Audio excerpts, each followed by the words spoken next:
What's going on, everybody? I am Perry White. I'm the host of the Jaguar Journal. I want to make sure that you guys tune in live each and every Saturday morning from 7 a.m. to 9 a.m. on 107.3 FM. We also have our affiliates in Alexandria, Louisiana, as well as down in New Orleans. And if you're not able to catch us on radio live, you can subscribe to our YouTube channel as well as follow us on Facebook. It's the Jaguar Journal.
Opinionated, outspoken, informative. The Jaguar Journal. Your source for the latest information on Southern University sports and SWAC athletics. A Baton Rouge sports talk tradition.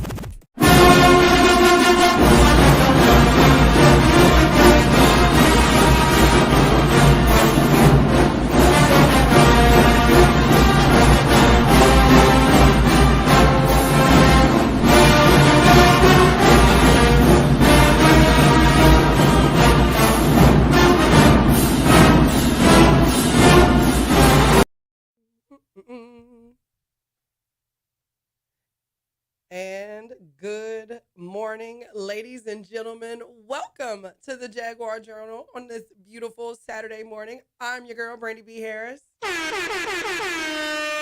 in the building, killing it as usual. Good morning, everybody. Hello, hello, hello from here in Jaguar land. Where's Perry White? Questions to be answered. We'll find out, okay? But it's a beautiful Saturday morning here in Baton Rouge. 71 degrees right now, but it's going to get mighty toasty. If you can hear in my voice that I'm a little under the weather, that's because I went on vacation, y'all, and I had a fantastic time. Okay, can we get into chill vibes, no stress, relaxation? Because that's the energy that I'm going on into this summer, going into for the summer, okay, because the summer is here in South Louisiana. So whenever Perry gets here, we're going to find out, hopefully he's not here yet for a good reason. And hopefully he can give us some tea on why maybe he's late. And maybe I'm thinking about tea because my voice is a little hoarse. But I'm not mad at my voice being hoarse. I was just saying this, right? Because that means that my money was well spent. My time was well spent being off and away from everything and unplugged. But maybe I had a little bit too much fun. So let's see. Let's get into it. This morning, number one thing we're going to talk about for sure, Southern University football season tickets go on sale on Monday, June 10th. Season tickets at A.W. Mumford Stadium. You can get those tickets beginning on Monday, June 10th. Lots and lots and lots of information to get into on that. And, of course, whenever Perry gets here, he's probably got some inside tea on what we're learning from football operations as football season gets closer and closer and closer, as the rest of sports kind of starts to wrap up and we get some more information about what they're doing and their plans moving forward. And, of course, we've already talked to our Southern University football coaching staff, so we've got some ideas, some inside information on the football operations. Are we streaming online? Are we on YouTube right now? Good morning to our YouTube family as well. Y'all tap in. Tell us how y'all feeling this morning. Is anybody planning on buying those season tickets? Love to see you there this season. Let me get to the live stream so that I can see what y'all are saying. Good morning, everybody. Good morning. I see y'all like the horns. I love that. Good morning. Good morning. Good morning. Good morning. So whenever Perry gets here, we'll tap in with Perry as well. So this morning, I'm here by myself solo, as you can tell. But I do this every day, so we can talk for a little while. It's hot out here, and admission, cut my own yard for the first time in my whole life this week by myself, pushing the mower. I'm very, very proud of this because it's hot out here, and I'm getting it done. And I'm going to get out there again today. And the reason why is because I'm a fully grown adult now, and I bought a new power tool, and I got very excited about it, and I couldn't wait to use it. I got a cordless weed whacker, and I was just very excited. So I was out there in the summer heat getting, in the evenings and that mid-afternoon, y'all, I was getting 95 degrees. So we're trying to find ways to cool off, but I'm out there getting active. But we've got a lot to talk about. I'm trying to text in with Perry, y'all, to find out where he is. I'll find out where he is so we can find out what we're going to be getting more information from him about what we're going to be talking about this summer. But I've got a lot going on. There's a lot going on in the news. Even if it's still summertime, we've got a lot going on in the news. If y'all have been paying attention, lots of new laws out there that have been signed in, bills that were signed into law coming out of that regular legislative session. And of course, the regular legislative session will be wrapping up soon here. So I'm here this morning. We're going to cut to a quick break while I try to develop a plan and get my voice together, try to get me some warm tea. Good morning. This is the Jaguar Journal, and I'm Brandi B. Harris. One more time for him. There we go. All right, we'll be right back. Danny Johnson, first and foremost, outstanding young man, great character, great young man. Can't say enough about him. Great father. You always see him, hanging around with his son and spending time with his son and his family. As a player, I can't say enough about him. He has all the athletic ability that you would want in a kid with playing corner, the footwork, speed, all the intangibles. I have a good work ethic. It's been a lot of times, in the off season, I gotta just push myself to go work out. Even if nobody else was out there, just to get an extra push when we get back into the season. Because I always wanted to have that edge over everybody else. So, it's just that mindset that I have. I want to be one of the best. So, I gotta push myself. If anybody else does. And it's like a lot of stuff that I want to do with my son that I can't do because I'm playing ball. So my biggest return to him is just, having him come to games on Saturday. He can see his father play in front of, thousands of people. It makes him happy. So whenever he's happy, I'm happy. But just when I get the chance to just go home and, hear everything, he's been doing in school and, what he likes and doesn't like, it just brings me back to that fatherhood of just being around him, and that's what I like to do. I put academics over football because, I can't play football forever. At some point, I'm going to have to rely on that degree. So, that's my biggest thing, and that's one reason why I came to Southern, to get that degree. So I set myself up to where I'll be able to graduate right after the season. So if football doesn't work out for me, I can always come back and go to grad school. So, education is a big thing for me. Danny Johnson put Southern University on a, national stage. Obviously, everybody knows about Jag Nation and Southern University, but you'll see Danny Johnson playing on Sunday one day, and he'll be able to be an ambassador, for the university.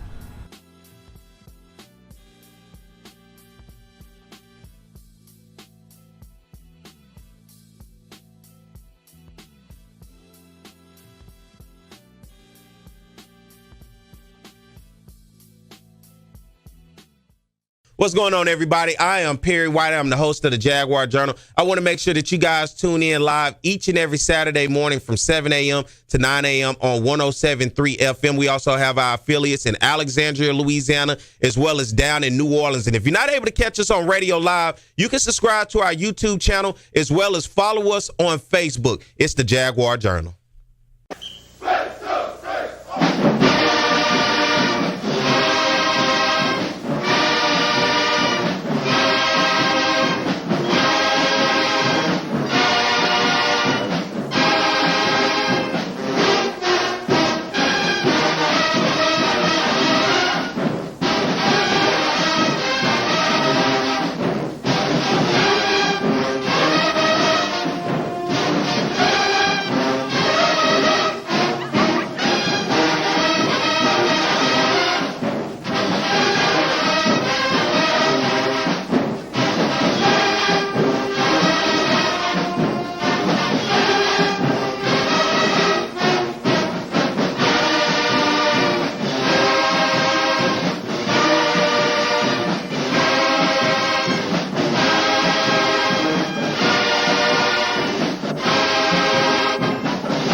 What's going on, everybody? I am Perry White. I'm the host of the Jaguar Journal. I want to make sure that you guys tune in live each and every Saturday morning from 7 a.m. to 9 a.m. on 107.3 FM. We also have our affiliates in Alexandria, Louisiana, as well as down in New Orleans. And if you're not able to catch us on radio live, you can subscribe to our YouTube channel as well as follow us on Facebook. It's the Jaguar Journal. You want to do it? No, because it's been Struggle University. Can we talk about it? Can we talk about it? Let me do the intro then. Good morning, everybody. It's the Jaguar Journal. I'm Perry White, Brandi B. Harris. Look at him, got him red. Look, you can't wait to hit that click. Good morning. First of all, he comes in here with the stripes on. Yeah. Let's talk about that, okay? If you're watching on the YouTube, what you want to throw a flag on me? You see him, please wear your whistle. It's all in the car. You can't be an official without a whistle. Yeah, I can't blow it on the air. Well, I got air horns. Well, you need to bring your ref whistle. Well, hit the air horn for it. There you go. What's the flag? The flag is Perry left me out here, and not at Southern University, SU, but in Struggle University because he gave me no information. I'm out here talking to y'all about cutting my grass.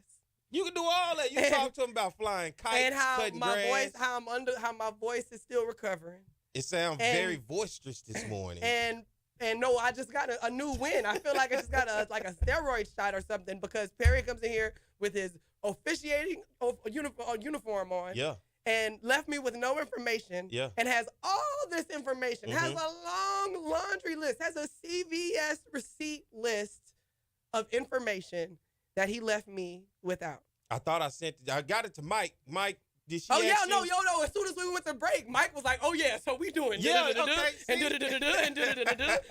like, and I'm going to let you know about it in this minute because, and I was like, wow. You was nervous? Wow, no, not nervous. I was like, flag on the play. You know what they call this in the industry? Challenge. Where's my red? Where's my coach's flag? This was challenge it. I want to challenge test. The call. It was a stress test. I want to challenge the call. Look like we stressed you. It worked, Mike. All right, as we get the show going today, Brandi, how you doing? I'm doing well. Okay. This was quite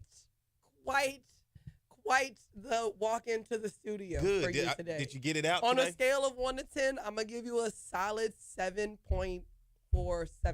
I can go harder. No, this is enough. But next time, if you got on your ref uniform, you need to have your whistle on. All that's in the car. I don't need I feel like I do. I feel like that particular accessory is important. So for those, if you're watching, yes, I have on my uniform. It ain't because I came in here to mess with Brandi, all right? I got some stuff to do. I got a 707 tournament over at LSU when I leave here. Teams from all across the state will be playing in the 707. The 707 tournament was initially supposed to be last Sunday, but of course, we had bad weather in the capital city region, and things got postponed and pushed to this week. So as soon as I leave here, that's what my Saturday morning, I'm going to be in the sun for the next few hours, looking at talent from all across the state. And we're talking about talent from across the state. And let's talk about talent right here in the city of Baton Rouge because our guest this morning is a very special person because she owns a yoga studio, and her name is Kim Walker. So we want to welcome her to the Jaguar Journal this morning. Good morning, Kim. Good morning. I know you hear our problems. We got problems going on up in here in the studio. No, it's not problems. It's no problems. Hey, you're giving my girl Brandi some grief over there, Perry. Period, Kim. You better come and have my back. I appreciate you. Good morning. Good morning, dear. Kim, what's going on with you? What's going on your end? You're coming on this morning to talk to us about yoga. And now, listen, in wellness, I don't think I can stretch my leg or my arms any farther than probably. Oh, my God. What an admission on the airway. You saw that right there? Did you see that right there? You see that's as far as? No, Kim. So you're doing something to help get men like him right? Absolutely. Guess what? You don't have to be flexible to do yoga, all right? So yoga is this mind, body, and soul connection, and it's a practice that you never really perfect, right? I have a men's wellness event that's coming up on June 22nd and 23rd. It's a weekend of wellness, and we've named it Zen Warrior for our men, for those amazing men that we love in our lives, and we want them to be supported and uplifted. Oftentimes, men don't do their preventative work and their screenings, and we're just taking this time for a weekend of wellness. We've got two great guest speakers, Dr. Gregory Garner with Care South and nurse practitioner Margaret Hughes. And they're going to speak to us in terms of wellness and prevention and how to manage stress in stressful situations. And then I am going to add with that a beautiful crafted yoga routine for our men that helps them with stretching, flexibility, reducing stress, improving their balance, getting some good cardiovascular work there. And they can in turn take all of this work and get enhanced mental clarity, get some better sleep, and hopefully if they're like weightlifters, they actually get a better gain in the weight room when they add yoga training to their repertoire.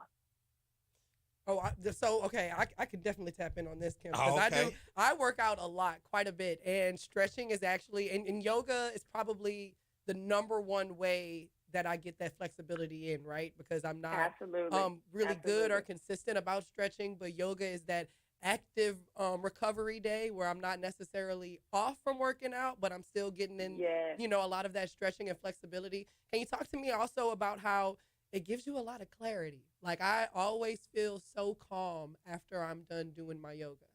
Well, yoga is so much about the practice on the mat with the work, the asanas, the poses, right? But the biggest part of that is your breath, the work that you do with breathing, calmly breathing in through the nose and out through the mouth, and using that breath to facilitate all the work that you do on the mat in any given pose. So you're absolutely right, Brandi. We, on Sunday, as the second half of this wellness weekend, we will do nothing but get 1 hour of amazing, beautiful stretch. And the routine will be crafted just for the gentlemen in the room so that they can feel the true full benefits of a yoga stretch session. It's an amazing experience, and it's going to be a great event as well. And I see you're also going to have some local vendors and stuff. Talk about the nutrition and how, like, the holistic treatment for this to be, a really effective lifestyle, something that you can add to your regular everyday life. How can nutrition play a part? It's a huge benefit to thinking about what you intake into your body, how you eat, and how that nutrition fuels your body. We're going to have Urban Bros here with some organic refreshments. Their juices, you guys know them. They're our local, and they have partnered with us to be there to provide some refreshments. And we have Village Coffee, which will also provide us with some great nutritional snacks and something for the guys to munch on after they get this workout in on June 27th. Shout out to Urban Bros. Yeah, shout out to Urban Bros. Those juices, I've had them on Love 225. Their juices are amazing. They are amazing. This is a holistic community effort, and I love that. You like this, don't you? Oh, I love this. This is my lifestyle. I see. Look, this is my lifestyle. This is my lifestyle. Rolling with it. Yeah, no, this is definitely my lifestyle. So I appreciate that you're going to be bringing in the fellas for this. Like, it's super important to see them. Urban Bros, again, a good example of that. But it's wonderful to see Black men, Black boys be involved in something like that. And as guys, I think what a definitely attract yoga pants. I think men like women with yoga. You're sick. That's the truth. Come on, fellas. Y'all know what I'm talking about. Tell me in the chat. Y'all like yoga pants. But big thing, I got to ask you, because you just recently had a newly signed corporate partnership with Southern University Athletics. Talk about that and what you're doing to help Southern Athletics. Here, that's hot off the press. I don't think anyone knows that Move Your Body Yoga is an official corporate sponsor for Southern University Athletics. And we are, I should add this, Baton Rouge's infrared hot yoga studio. So we bring that technology here in the studio to help with yoga wellness. And we have been working with Southern University Athletics now since we opened in August. Their athletes have been in here. We have trained the women's bowling team. We trained women's soccer, and we have also trained the football wide receivers here in studio in the infrared heat. That is so beneficial for athletes because it helps with deep tissue relaxation. It increases detox, improves their flexibility. It also reduces stress, helps them manage and relax, gets rid of some inflammation as well. I know a lot about that, having a meniscus tear. It's got some great properties for helping with increase in circulation and blood flow. And you just sweat so good here in the studio when you work out. And also, let me add to that, the studio is equipped with an infrared sauna. Amazing technology for those athletes because yoga's low impact nature and emphasis on joint health helps aid those athletes in both preventing injuries and also recovering for them. So we are partnered to make sure that our athletes get the yoga wellness that they need, and we do it right here at 9257 Florida Boulevard, Unit 106. Oh, wow. I love that you're helping to train the Southern University athletes. I see these videos of, I want to say I saw the Kansas City Chiefs, and they all did Pilates, and I've seen these pro soccer players and MLB teams doing a lot of these, what are typically perceived as feminine exercises. So can you just talk to me about, like, I love what you just said there. There's so many benefits to it. How can y'all continue to work with Southern University Athletics to help them grow as athletes, not just, because yoga is fun and cool and doing, hot yoga is fun and cool, but because it can benefit them? Our mission this school year is to tap into all the coaches and reach out to let them know, hey, we have wellness available for all the athletes. We can schedule sessions. The full groups are breaking up the athletes in different groups and coming in. That is the goal this year, to provide that support and wellness. Now, listen, when we're here on the mat, we're performing poses that are not so powerful in nature, but more restorative on the body, lots of stretch, lots of moving through poses at very slower paced speeds, lots of dynamic work here, but lots of static work where they're getting deeper into the stretches and helping relax those muscles and joints and giving them some recovery time as well. That is how we're aiding in the support with the athletes on the mat. And then, of course, we give them time just to come into Shavasana. That's a big old Sanskrit word that just simply means they come into rest. So at the end of class, we take time to rest. They get to recover. And I'm going to be honest with you, I've had some athletes that have fallen asleep like babies on the mat at the end of class. And they love it. Let me tell you, for me, I did yoga about a year ago. I was on the beach, so the resort that I was at offered yoga like 6:30 in the morning. Let me tell you, I almost fell asleep because just when you hear the ocean and the water. If you're really focusing on your breath, and if you don't do that regularly, yes, it's so relaxing. But I'm going to tell you a funny story, because there was an older lady, a part of the group, in one of these dips or dives that we were doing.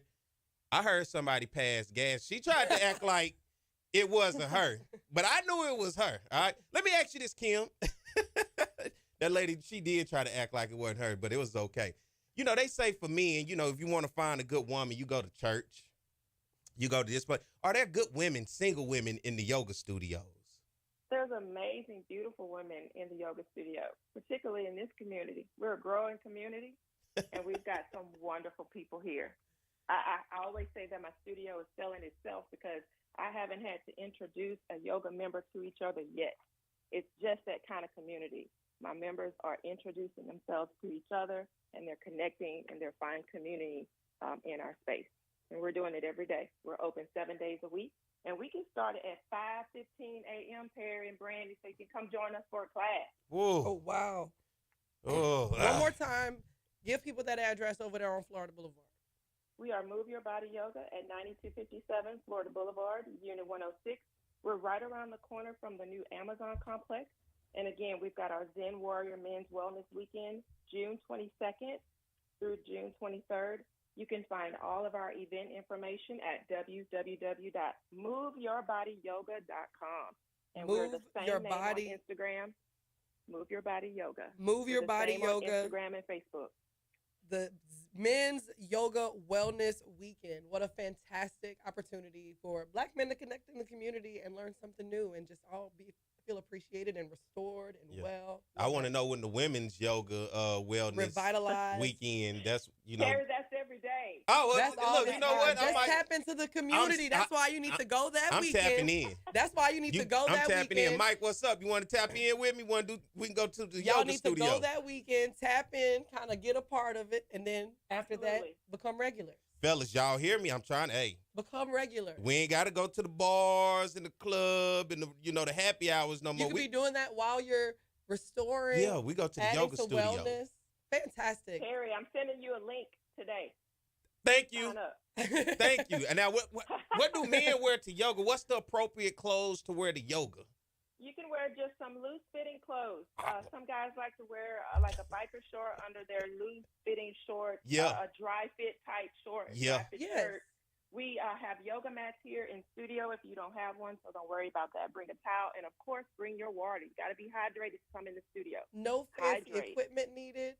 No fancy No fancy gear equipment. needed. That's what's No, beautiful ma'am. about yoga. Just show up and be ready to relax and focus on it. You know. And I need it when I'm running up and down the field with these You're gonna be kids. out here officiating. You really need this. Something slower paced. That's not Therapeutic. so hard on you. That's also Yes. relaxing and therapeutic. And what I do a lot in the pool. The pool does a lot for me, but you know what? I'm going to She's got yoga. new technology though. Yeah. You gotta I'm tap going in to with the younger yoga. I'm technology. tapping in and I only have 2 asks of you guys when you come in the studio. Okay. Number 1 is I want you to say yes to yourself. Number 2, I want you to pour into yourself. My classes last for 45 minutes, and no one else matters but you at that point. It's you and the mat. yes, Perry. I love that. Supposed to say yes, Brandi. Yes, Perry. Yes, yes I to love that. myself. Yes, Brand and yes. Perry. Well, Kim, we appreciate you for coming on this morning. Look, I thoroughly enjoyed the conversation. It's bright and early, and so to have that energy lets me know your studio is the right place to be, Yes. especially to have that type of energy so early in the morning. Yes. We appreciate you. And guess Got a what? yoga class in 30 minutes. So Well, you're welcome to come on at any time to talk about Thank any you. more yoga and classes. thank you so much, Brandon Perry. You guys have a great day. You All right, too. you too. All right, Kim Walker talking to us about yoga. You really enjoyed that, didn't you? Yes. Yeah. I think that's fantastic. I would love to see Black men tap into that Yeah. on a regular basis, not just, for the men's wellness weekend, but really tap in and get those restorative benefits. Yeah. That's fantastic. Give me some energy. I need. Subscribe to our YouTube, Facebook, Instagram, as well as Twitter right now. Talk about offense, we talk about Southern, and it begins with their passing game. Tom, beyond potent, we're talking about high octane, we're talking about fast break, we're talking about 41 points a game, some 500 plus yards since Terrence Levy has taken over this offense. Because that young man doesn't drop any ball. With the legacy that you started here, you got to feel happy to see it continue on with Doug Williams. Ball now back at the 22-yard line. Levy, no pressure at all. The pass, touchdown, Ingram. The Bayou Classic. Levy on a first and goal play. Throws a touchdown. Grambling comes with a blitz. Levy steps in the pocket, and his pass is caught. One-handed grab. Sort of in the middle of the road of the SWAC, but immediately they jump on the Jackson State defense. And here's Levy rolling out. And the pass is caught. Ball is at the 31-yard line. Again throwing the football downfield. Oh, and his receiver, Hayes, makes the catch. See you later. Touchdown, Southern. If you're going to get, I got some free tickets. Look out for it, brother. Going downfield. Oh, and what a play by Southern. Score. He's played a lot tougher ever since. And this is a free play for Southern. 2nd and 15. It's a free play. Levy completes his It's pass. a free play. Oh, and he's still up. It's a free play. Hayes is going to continue running inside the 10, the 5. Unbelievable, Michael Hayes. 3rd down. And 23 for a first. Levy over the middle. Nice pass that time. 2nd and 20. Levy doesn't have to get it all, but he's going to have to pick up some yards. Here he is throwing. Nice catch made. Receiver, Michael Hayes. There he goes. Hayes makes the catch. Hayes still on his feet. Hayes looking for blocking. Hayes trying to find a hole. Hayes is still on his feet. He alley-oops. He's inside the 15 and drawn out a foul.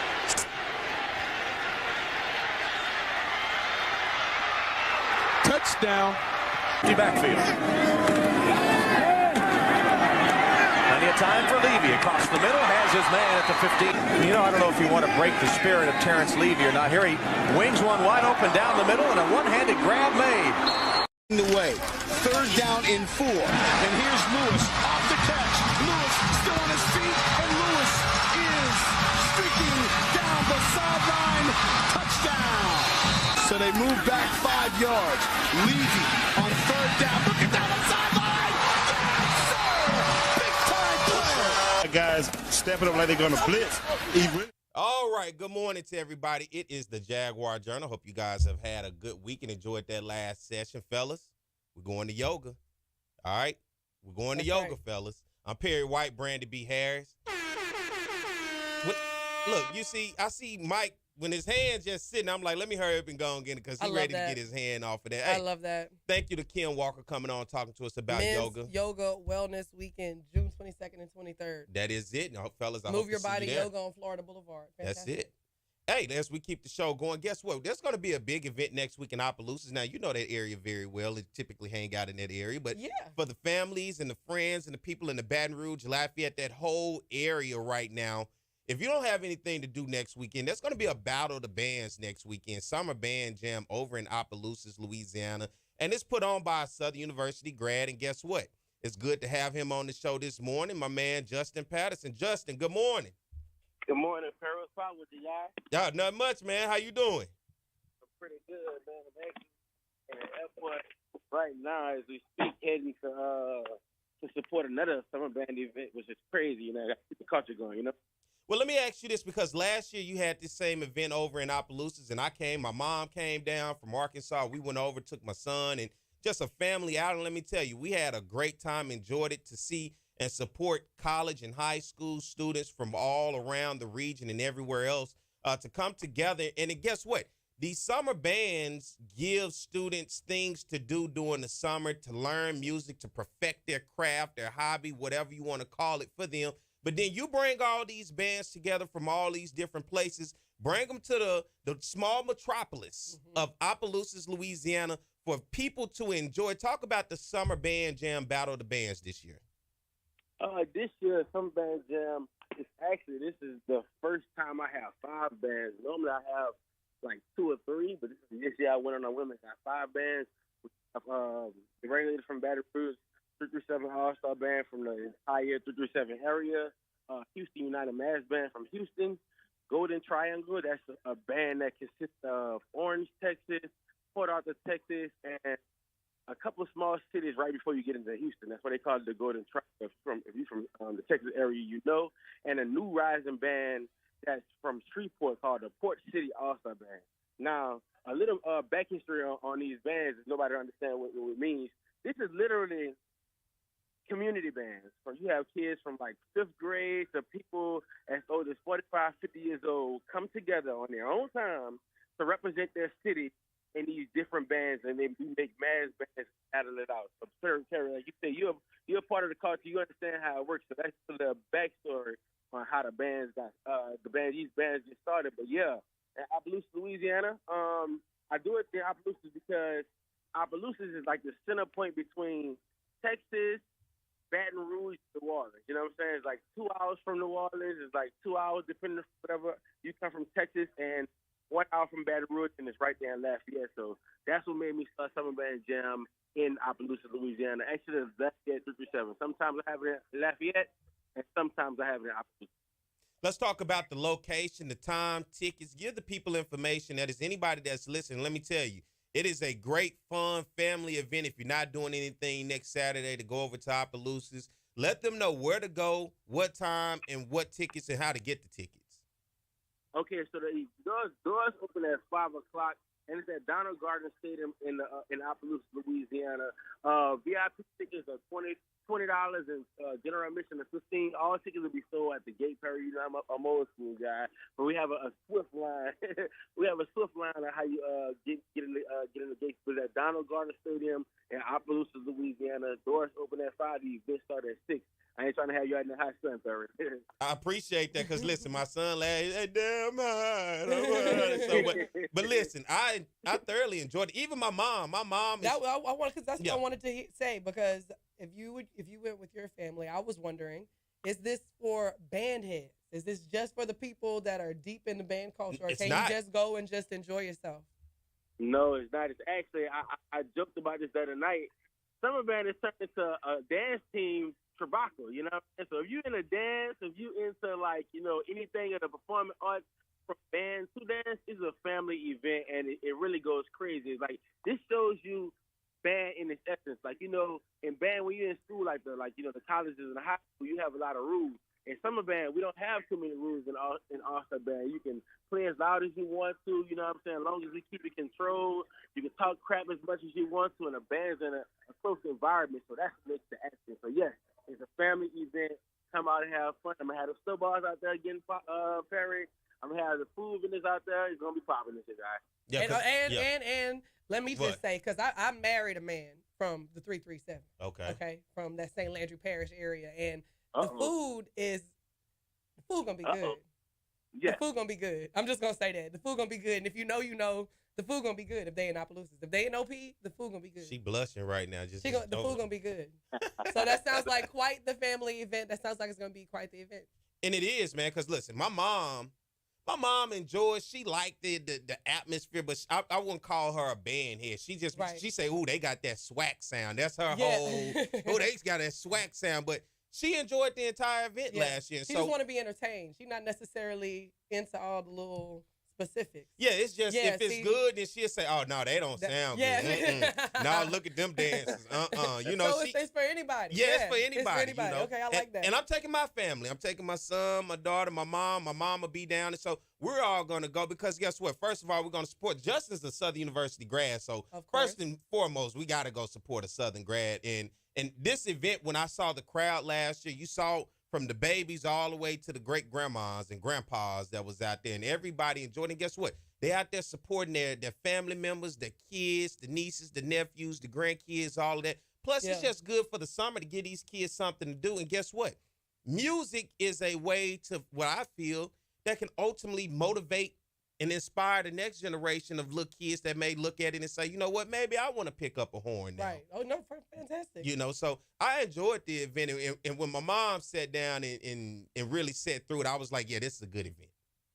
That's when I know. Yeah, I appreciate bringing your family. When I seen you and your mama showed up, I was like, gotta make sure this thing goes good. Right, got the generations with them. That's fantastic. Well, I certainly appreciate you even putting on for this because I got my family's a band family. My grandfather was a band director. We grew up kind of going to small little band events. My dad, my uncle, both in the jukebox. So super cool to see people continue outside of the confines of, your organized organization through the system. What you and your family doing next Saturday? We probably going to try to be heading over to the 337. You need to head over to Opelousas next week. Justin, one more time, give the people the time, the place, the ticket prices, everything. So nobody will leave away and say, I didn't know.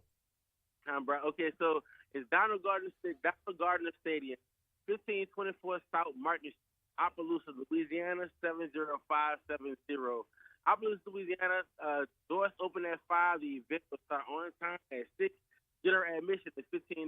VIP is $20. Now, the difference between general admission and VIP is literally, do you want to stand on the field with the bands? That's VIP. And you want to sit in the stand, that's general admission. One more thing, Perry, I might add. This is my 5th annual event. Like, I do this event out of my own pocket. I don't have no corporate sponsors. But this year, I have a couple of special people who are going to be in the building. So that's why I invited 5 bands to show people that, this event needs to get seen to the masses, as well as a lot of these bands, they're community driven, and they need sponsorship too. So, if you go on YouTube or y'all know any sponsors or anybody looking to donate some money to some programs, some kids who are doing some positive things, just contact me, contact Perry.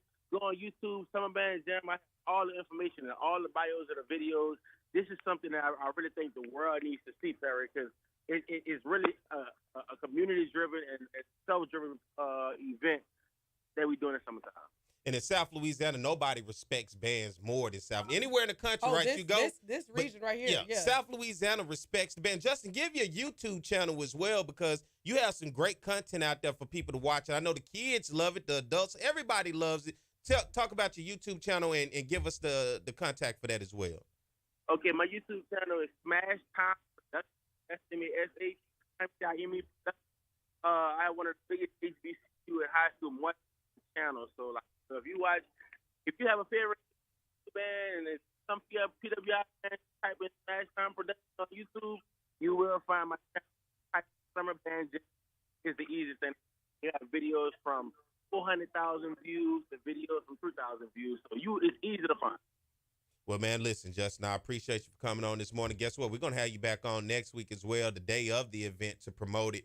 And just make sure we get all the information out there because it's a great community event. It gives families something to do that day to come out and support these young people all the way to the older people. But nonetheless, it's something positive, and I love it because it's something positive to do in the community. And it's music, and more than anything, music brings communities together. It makes you dance, it makes you get up. It's a lot of things music does, and that's why I love this event, man. And guess what? You're a Southern grad, so we got to support you as a Southern grad.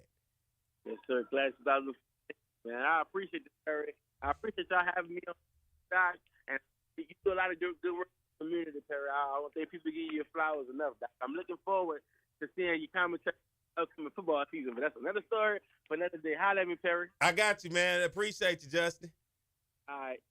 All right, that's my guy, Justin Patterson, Southern University. When he was at Southern, he made a song called Ain't Nobody Messing with Them Southern Jaguars. You remember that song? Yeah. Them Jaguars. I actually, and why I like just when I was doing my show, when I first started in this world of media, I was doing a show on the yard, and my show was at Southern, and I came to Southern. Came to Justin. I said, Justin, man, I need a song for the show. Justin allowed me to use his song for the show, and we both worked hand in hand with that. So I appreciate him for all the years for that.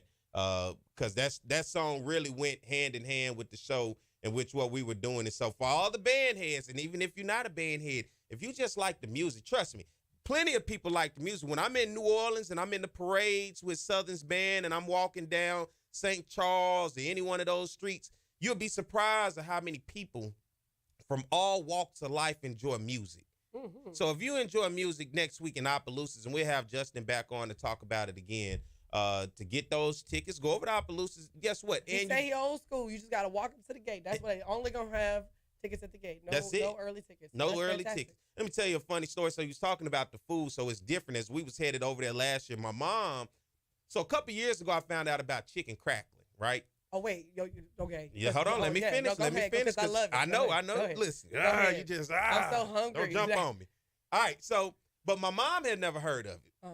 So we stopped, and then the pepper jack, whatever, egg rolls, whatever. Yeah, the Boudin egg rolls. Yeah, Boudin egg rolls. So we stopped on the way. At Billy's? Yeah. Okay, gotcha. And I got a small bag because I know I like to eat them. I can't eat too much of them. When you say small bag, little... I can't give you, it just wasn't, I didn't go off. I didn't go crazy, right? I can't eat too much of it, right? Oh, and no, then nobody should. Yeah, no, right. we do not advise you to eat too much. Yeah, I had to contain myself. Yeah. So, I was just telling my mom, I got a little bag and I was eating and she was like, well, let me try them. Don't you know she got mad at me because I didn't get a bigger bag? We up the house. She was like, why didn't you get a bigger bag? Let's be clear that's why I asked, what size bag did you get? Because it's like little M&Ms. They're just like little M&Ms. I just wanted good, a snack. And before you know it, the bag is empty, and you're like, where's the rest? Well, yeah, I just wanted to snack on the way over, but I was like, here, try this, Mom, and she got quiet. Yeah, you should have definitely got more. Well, I didn't know. So you don't know if somebody's gonna like something. I didn't know she was gonna like it, so she talked about it. So we're gonna stop and get us some chicken crackling too. Delicious. As well. I love it. I love it. All right, let's get ready to pay some bills and take a break, and we'll come back and close out the top of the hour. I got to call and wake my guy Mark Gray up. He's over on the East Coast. He's going to come on at the top of the hour and talk to us about some Major League Baseball. They incorporated the Negro League stats into the MLB stats, and a lot of people aren't too happy around America. But guess what? I am happy because I love to see the infusion of those stats and the honoring those guys who paved the way for us as African Americans in the sport of baseball. So let me call and try to wake him up. We're going to take a break. We'll come back and close out the top of the hour. Hope you guys are enjoying the show so far. Stay tuned. More of the Jaguar Journal. It's On the Yard Sports, and I'm Perry White. And what I need for you to do is go follow and subscribe to our YouTube, Facebook, Instagram, as well as Twitter right now. T.R. Ricks is a fifth-year senior who's getting his first chance to drive the train that Bob talked about. And right now, he's driving it quite well because the Southern Jaguars are kicking butt in the SWAC conference. As Bob mentioned, 6-0 overall in the SWAC, and T.R. Ricks has played so well, over 2,000 yards passing. In the last 3 games running the football, he's been over 100 yards on the ground. The respect factor that he gets from his teammates is incredible. As a fifth-year senior who's never started, they elected him captain. And the numbers he has put up are represented on your screen. 27 total touchdowns on the offense, a pass percentage of nearly 60%. He could be the SWAC Player of the Year on the offensive side. Best, and they're going to get a huge dose of the best offensive player in the SWAC, and that being Thomas Ricks. Yeah, what Thomas Ricks has found a way to do is just beat defenses either with his arm, with his feet, or with his leadership capabilities, finding a way to win the games late with fourth quarter comebacks. He showed versatility and athleticism. He's a tremendous athlete that knows how to win, most importantly. Really is a leader both on and off the field. I just think it has come to a maturity level. I have a 4-year-old son, and, when he was born, I had to grow up fast, and, just staying in school and practicing every day, trying to get better every day, just so he can have a better future. It's just been my inspiration. So, I just think that's my motor that drives me and, keeps me in the game. His 4-year-old son, Collier, has not missed a game this season. They throw the football around in Rick's dorm room at Southern, and he says it's great playing football with Collier. 1st and 10. Ricks. He's got Vernon. Vernon makes the catch at the 45. They can run the entire offense with all those guys in the game. Ricks to Vernon. 1st down. Holmes in the backfield. Ricks. 1st down. Gage on the tackle, but not until Ricks picks up the 1st down. 2nd and 7. Ricks. Overstreet's got it. Across midfield. Ricks has a receiver downfield. It's caught for a touchdown. Territory. Ricks fakes the pitch. Gets inside the 15. He's in the type of young men that represent his philosophy in life and in football. Ricks in a shotgun. He's going to run it out to the 10. And 2nd and 11 after the holding penalty. Sidearm toss. And a nice catch. Ricks on the 1st and 10. Little draw play. Takes it outside. He's got the 1st down. But Ricks going to take it up the middle. All right, we are back. It is the Jaguar Journal. Good morning to everybody out there. It is bright and early on a Saturday, 7:52 a.m. to be exact. I'm Perry White, Brandi B here in the studio. Good morning. I want to thank Justin Patterson coming on, talking to us about the Summer Band Jam Battle of the Bands in Opelousas next weekend, June the 15th. Very family-friendly event, so I hope you guys bring your families over. Don't matter if you're white, black, whatever. Hey. Everybody. Support the community. For real. And support Justin and what he's doing, because he's creating an event for a community. And not only that, giving these young people something to do from all walks of life. As he said, Houston, the Beaumont area, Port Arthur, Shreveport, Baton Rouge, Lafayette, that whole 337 area. That's people from all different areas and walks of life within the region to be able to come and enjoy by showcasing musical talent. I love music, and because of that, I love that event, and I've gone and the all-stars, the best of some of our high school and college talent. That's it. So hope you guys go check that out. And then Kim Walker coming on at the top of the hour, at the beginning of the show, talking to us about men's yoga wellness coming up, an event coming up on June the 22nd. Hope you guys become a part of that, and go back and listen to that at any point in the show to listen to Justin or Kim. Fellas, don't meet me there, beat me there. We're going to check out some yoga. Listen, you might find your wife, might find your girlfriend, might find you something up in there. I don't know. But you know what? I love yoga pants. Hey, it beats going to Walmart, I guess. So I guess I'll go to the yoga class. Mike, you coming with me? Yeah. PJ, you coming with me? Okay, he ain't coming. He got a couple more years before he start liking yoga pants. So it'll be okay. It'll be all right. Hope you guys having a good weekend. Okay, well, he plays soccer. Good. Thank you, son. All right. As we continue to keep the show going, we're going to get ready to get here to the top of the hour. How long we have, Mike, till we get to the top? About 2.5 minutes. Brandi, you got all that out your system from that first part of the show? Got what out? That you were late? Yeah. You got that out your system? Yeah, left me with no plan and no information. You got that out your system? I'm trying to get it up out your system. No, I haven't got it out my system. Okay, it was a stress test. Did you stress? It was all in her neck, y'all. When I walked in, her neck, she was, it was all in her neck. But well, you sent me no plan. It was a stress test. How you think you did? Mike, how did she do? She do all right? She did all right. What you talk about? Did you say you was talking about cutting grass? No. Oh. What? You had to cut the grass too? No, that dude ain't cutting no grass. Yeah. See, that's why he got to come get on the mic. Cause, Did you cut the grass?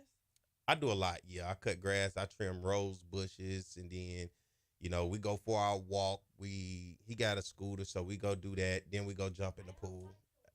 All right, thank you, PJ. The walks are the best. Okay, so all right, so just so we're clear, for those who can't see, that Perry, it's a family show as always. Yeah, it is. But let's talk about that. What? About the family thing. So that's what I was talking about. I got a new piece of lawn equipment, and I was excited. So I cut the grass for the first time. Cordless weed whacker, trimmer and edger. Trimmer edger, and it's cordless, and I was all excited. So I went out there, but I couldn't do it until you did what? Until I cut the grass. Cut the grass first. And I didn't want to wait, and I went ahead and I cut the grass. All right, PJ, come here. Since you want to do some talking, come on, put you on the air. Because you talk too much. Come on. I didn't. Okay. I'm sorry. He talking. What? All right, come on. Say good morning. Good morning. Tell everybody that you play soccer. I play soccer. And what are you on the soccer team? A captain. All right. Give him the horns for that. Please, yeah, Mike, that's him. please. Is he tall enough to see? There you go. Yeah. Tell everybody good morning.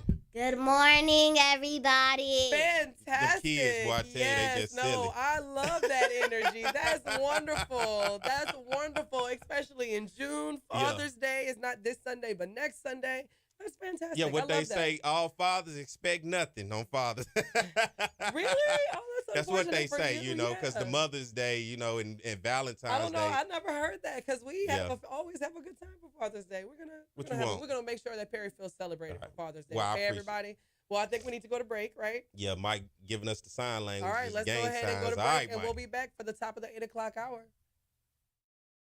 Southern was a little late to the game of football. They had started earlier in the CIAA up at Hampton and those schools up there. And when J.S. Clark became president of Southern University in 1914, he had already visited Tuskegee and these Howard and the other schools, and they had a football program.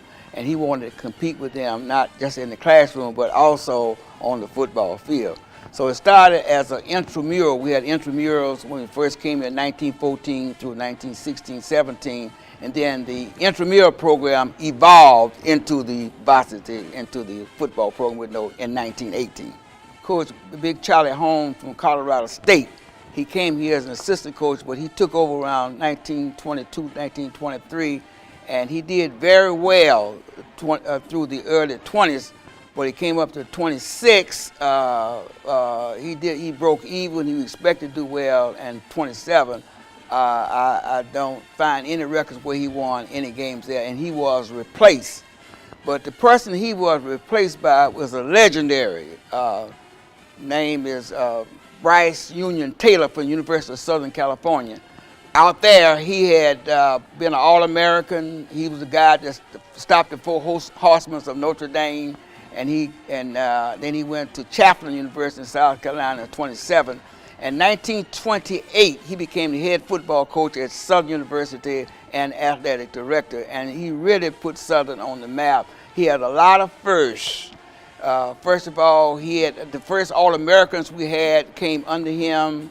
Therefore, he had the greatest winning percentage in Southern University. He won 85% of his game here, and he had our first undefeated season in 1931 when he was 7-0, and but he was not declared national champ, but he was considered for that. But he was our first great coach during that early period, Bryce Union Taylor. We don't want to forget him. Arnett W. Mumford, he's a national icon in coaching. He had coached 10 years in Texas, Jarvis Christian, Bishop, and Texas College.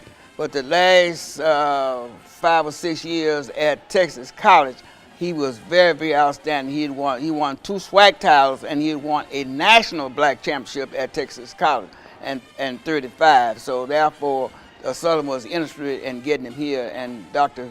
Felton Clark was very instrumental in the person to get him here. But his impact it goes much further than Southern University and State of Louisiana. He won 12 SWAC titles, 10 of them at Southern and 2 at Texas College. And he won 5 or 6 national black championships. And also, he was very successful in the first interracial bowl game. the Fruit Bowl in San Francisco in 1948 when he played San Francisco State, and he won that game decisively. But his influence extended much further than the boundaries of Southern University. He was recognized nationally as a great coach. His winning record, well, he didn't coach over a period of 35 years, and a couple of those years they didn't have teams because of the war. But he won 246 games, second only to Eddie Robinson with his 402 game over 55 years, I should add. And Southern always had loyal supporters, and they would follow the team everywhere they would go in large numbers. So Southern became the team that everyone loves to beat, loves every Saturday. It's the toughest game we have every Saturday. So if they don't win another game, they figure if they win the Southern game, they had a good season. And because we carry a large crowd with us everywhere we go too, so a lot of people like that. And we like to brag about how good we are. And of course that helps out. But it is a vista to the university, using the football athletics period to use that way to introduce the university to people who may not have known the university. Went through a period of 20 years, 30 years, I believe it was, after Mom, till we got Coach Pete Richardson in 1982, 83, and then he returned us to the glory years. Rivalry with Grambling has always been there because it's an intrastate rivalry. And we played Grambling a few times before 1948, but after then, we didn't play them anymore until we became a member of SWAC in 1959. But FAMU filled that void with Jake Gaither and A.W. Mumford. Those were some of the greatest games that you ever would see, and they became our main rivalry after 1948. But the exposure that the biggest thing that we can say about the rivalry is that the Bayou Classic, coming to Bayou Classic in 1974, was the biggest thing for any of the HBCUs. First of all, we played in Tulane Stadium in 1974, the first game, because the Superdome was not complete, and we had over 76,000 fans and a national television audience. And we never looked back from that. So there's great exposure for the university, not just for football, but for the university period. On a big game day atmosphere here, we have over 100,000 people on the campus. And for homecoming, they're everywhere, all of them down to Scotlandville, railroad tracks, and we'll have over 100,000 fans here tailgating, just having a good time. And hopefully that we get most of them to come into the game. But we do have a packed house. We can get 29,000 to 30,000 people in our stadium, and that's what we have every homecoming and other big games that we have. Getting a degree is more than just studying. It's an interrelationship that you get and the good experiences and things that you have, and that forum of athletics affords you that opportunity to do that. So we need both, but to keep them in perspective now. Remember, you don't put athletics above academics, but they work together. If you don't know what... All right, we're back. It is the Jaguar Journal. Good morning to everybody out there across the capital city area, our affiliates over in Alexandria, and everybody listening across the world, right? Because YouTube, Facebook, and I know I didn't tell you guys today, but guess what? Go subscribe to our YouTube channel. It's free. I don't need to know your social security number, your credit card number. I don't need your debit card. Right. I don't need to know your parents' name, your kids. You can use the Catfish account. You can use all the accounts. That's the more the merrier. Go hit that subscribe button right there on our YouTube channel. Then go over to our Facebook page and then follow us on Facebook. Guess what? It is the Jaguar Journal. Perry White, Brandi Harris. What is this? Hey, good morning. Let's do that from now on. Did y'all go? We got put him up to this? And now we got the whistle. So next time Perry runs afoul, blow the whistle. Did you put this? But you put him up to this? I did not. But great minds. Let me tell you something. You can't pay for that kind of ingenuity. Okay. And get readiness. We love it. That just turned me up. Y'all see what they doing in here this morning? Turn me up. Blow the whistle. Ah. I see what y'all doing. So if y'all watching, I have my uniform on today. I didn't wear this just for jokes and play. I got a 7-on-7 tournament over at LSU when I leave here. And we're not clowning Perry for being no, an official. No, but I know when people, somebody may be tuning in right now at the top and of the hour. they may be like, well, what's going on? Yeah, what the hell is what's this? going on? Yeah, no, I'm not dressing up as an official. Whistle. I know sometime at Halloween, y'all like to wear the shade, the sunglasses with the cane. With the cane. I'm the ref. We can't see everything, even with glasses on, right? I try to see everything. Shout out to the refs, man, because y'all have to be out there with the athletes. I always say this. I've told you this before. It's performance based. You got to be out there running and doing it. So anybody that's up there, that's at home watching, saying, "Oh, ref, you didn't see this." Okay, well, you're watching it from like 50 different camera angles, 500 camera angles. I got 2 eyes, and I'm out here running on the field. You try to do it. And you watching the ball. The thing about an official, you don't watch the ball anymore. And it's about your mechanics. That's the main thing. It's about your mechanics, what you're supposed to be doing in your area and how you do it. And if you do it right, I mean, you will see the vast majority of things. But guess what, everybody? It's not a hold on every play, okay? It's not a hold on every play. If it does not affect the run, if the jersey isn't getting cool, because that's the number one thing I hear. It's a hold. Defend the refs. Mm-hmm. Put on the defense case for the officials. Well, sometimes I have my issues too with refs. Oh no, so, listen, they're not perfect. They're humans. But that's the point that I'm making. That they're humans. Like you come down here. Some of y'all can't even come down here and run up and down this 100-yard field. Some people just get intimidated to be down there. Listen, it's something when the fans, and just coaches and players that's behind you. We've talked about this behind the scenes. My dad was an official for many years. I would be with him on these Saturday mornings going to some of these games like you're about to do. But he always said basketball was more difficult because the fans are so much closer. Yeah. You can hear everything that they are saying. So when fans get rowdy, that's the one where – because it's more personal. Yeah, it is. Because it's right there. And for me, football is more of a passion and love. So let's just say even if the teams aren't as good that day, I still have an enjoyment because what I use it as a teaching moment. I start to teach the fundamentals because sometimes you'll run up on teams and guys just simply don't know certain things. So it's a teaching moment for me. So there's a lot that goes into it, but I thoroughly enjoyed the training. Definitely helps out. And if anybody out there, if you want to be if you think you have what it takes, don't talk about it, be about it. Yeah. All right, let's be about it as we continue the show this morning. Guess what? We got a very special guest on this morning, my guy, all the way from the East Coast. I want to welcome him to the show this morning, my guy, Mark Gray. Good morning, Mark. What's the deal, folks? How y'all doing? Doing good. Well, how are you? Mark, I know you've seen a lot of sports in your lifetime, regardless of whatever arena, if it's basketball, football, baseball. Have you ever just gotten so upset at an official that you had to throw your hat down? Oh, 2-3 times a month. Let's be real for a second.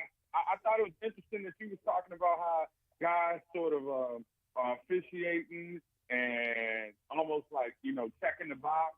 I think my problem with universal officiating right now is that you got so many replays and so much of Big Brother, if you will, looking over you, puts officials in a very difficult position. I'm still wondering what the significance of that neutral observer is other than checking boxes, because with all due respect to the SWAC, there's a whole lot of coaches, officials in a lot of sports that at the very least need an eye test.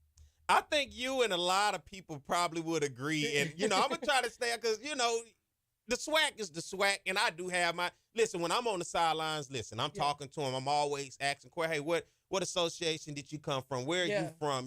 This and that. But I do agree. There's a lot of times. I saw some calls at Southern last year that I was just like, even from my vantage point as an official, that couldn't have been right. So I definitely have to agree with you on that one, Mark. And let me ask you this, Mark, because now as we're having this conversation, I know you're big on the baseball side. If anything else that you love, it is baseball. And huge news recently come out, and when you're talking about the Negro League, an old historic professional league by African Americans, of course, as you can tell, you're using the word Negro, that play professional sports across the country. More importantly, probably around, we'll say, the East and the Midwest. But to now have their stats incorporated into MLB, nobody better to talk about that than you, Mark. Dude, the Negro League as they were called, was the most innovative and transitional entity in the history of American sports.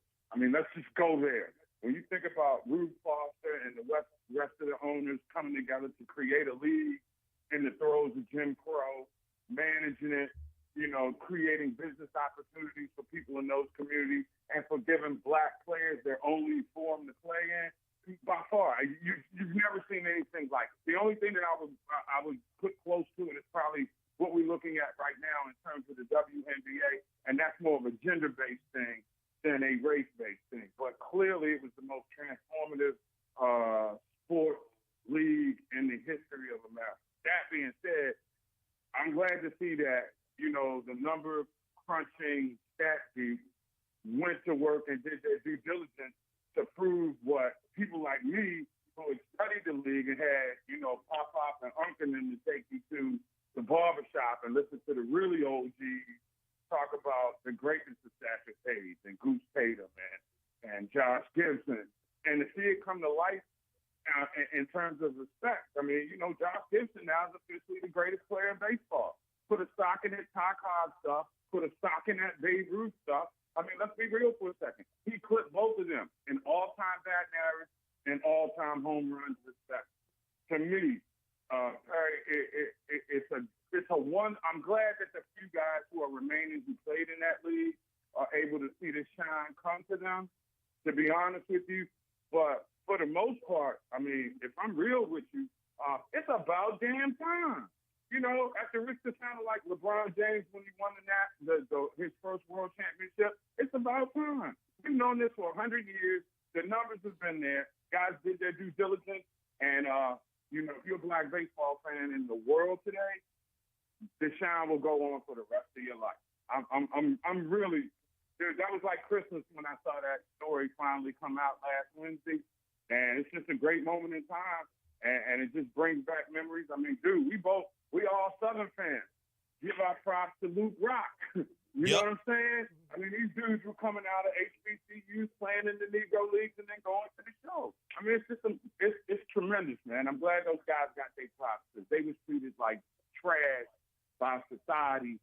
And even when players got to the majors, Jackie Robinson can't sleep in the same hotel with his teammates because he's black. He's not going the back door, but everybody's coming to the ballpark to see Jackie play. I mean, their time is coming. I'm glad to see it happening in my lifetime. Mark, let me ask you this because it was a conversation I also had with Coach Kadar earlier this week. But when you look at MLB as a whole and just he called it like what you said, innovative, because he said what you saw was you saw the stealing of the base stealing. You saw the power hitting. But most importantly, for the people that's out there that have issues with these stats being incorporated with MLB, I look at it like this. MLB at that time was an all-white league, right? The Negro League was considered basically an all-black league. If baseball today is a uniform league of no matter what your background is, then what's the problem with incorporating? Because if you have an issue and try to downplay that league because you're saying they were all-black league, then how can we just go off the stats and just okay an all-white league then? Well, it's that Ron DeSantis, Greg Abbott, woke thing. Everybody don't want you to have any pride in the impact that you had on the country if you're a person of color. And this is supposed to be America's national pastime. So it's hard for, MAGA Americans to come to, deal with that. The world is not black and white. It's a colorful diaspora, and they got a beef with that. And some of the great tenets of racism were in the sport of baseball, and it's still trying to shake and lock today. So when you still got that hovering cloud of racial disrespect and insensitivity, you don't want to deal with the facts. It's the same thing we seeing with the Trump Nazis. You know what I'm saying? Oh, you lost the damn election, deal with it. Oh, I don't respect that election. Same thing with the baseball fans. That Negro League stuff don't mean nothing to me. They wasn't major leaguers. Well, you know something? You wouldn't let us in the league. The numbers were better than yours. And once they got an equal opportunity to play in the league, right, they dominated. So this is just new school term, straight social historical hate, and just reduce it to the bottom line. Because remember, we're an analytical game in baseball right now. We've gone from batting average, home runs, and RBIs, the dominant stats. You got OPS, you got whip, you got spin rate, you got velocity and all that. So when you put all that on the table, numbers never lie, right? This is analytical, empirical data that has been substantiated by people who were not only black, okay? So I can't help it if they don't get it, but it's in your face, and all you can try to do is erase it from history like they're going to try to do if Trump wins in November. Hey, this is one of the things, this is why the election is so important right now, because they're going to slowly try to evaporate the impact that black people have had on this country. And there is no America without black folks, and there damn sure ain't no Major League Baseball without the greatness of players who look like me and you. Hey, let's get ready to take a break, Mark. Can you stick around with us? Yeah, I'm here. All right, let's take a break, and then we come back on the other side. Brandy's going to jump in on this with you, and we're going to continue this conversation. So y'all stay tuned. We'll be back more to Jaguar Journal. Darius Skelton has really had this wave of momentum for Southern. Yeah, first-year player in this program. I love his decision-making. He makes quick decisions, particularly when running the run-pass option game. That's his specialty. He's been an impact for this offense since he took over as starting quarterback. Well, Darius Skelton is a dual-threat quarterback. He can throw the football. He's very good at throwing the ball down the field. We're going to work on this spring those intermediate passes, but down the field, he's one of the better down the field passes that I've seen. Play action, Skelton going for it all, has a man, and hauling it in is Hunter Register. And then when you talk about running ability, he has running back capabilities. He can go the distance. He has the speed to go the distance. He has the power, and he has the vision. And I think when you put that with a dual threat quarterback, I think he's the reason why we're so happy about this coming season. Skelton feeling the pressure. Skelton eludes a couple of tacklers. He's still on his feet. Oh my! Little shake and bake juke move, baby. Being a quarterback, man, it's not easy at all. It was hard being here and having the expectations to be the starter and not being the starter. It was overwhelming. Like, I was ready to play, and not playing when I was ready to play just made me kind of look at life differently and really think, should I be here or should I not? And I talked to God, and he just settled me down, and he told me to be patient. That's what I did. Skelton, who started the last 6 games of 2018 for the Jaguars. They went 5-1. Their only loss to Alcorn State in the SWAC title game. Taking the jet sweep, and Skelton awfully good with his leg. Blitz. Register, the receiver at the bottom of your screen. Nice grab. All who have had an impact here in the year lowing. Southern still. Skelton comes up for the 3rd time. Taking the jet sweep, he'll keep it. A good lead block as he cuts it to the outside.